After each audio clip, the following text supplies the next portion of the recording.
मनी laundering प्रकरणी भोंदू अशोक खरातला आज पीएमएलए कोर्टामध्ये हजर केल्या जाण्याची शक्यता आहे। मुंबई सत्र न्यायालयामधील विशेष पीएमएलए कोर्टानं खरातच्या चौकशीसाठी वॉरंट काढलेला असून खरातला ताब्यात घेण्यासाठी ईडीचं पथक हे नाशिकमध्ये दाखल झालं।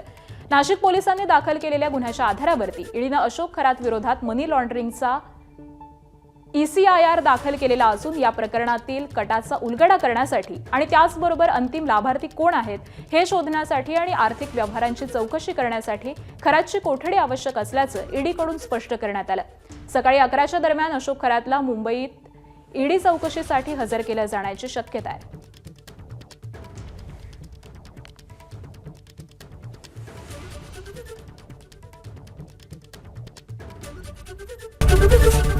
एबीपी माझा, उघडा डोळे बघा नीट।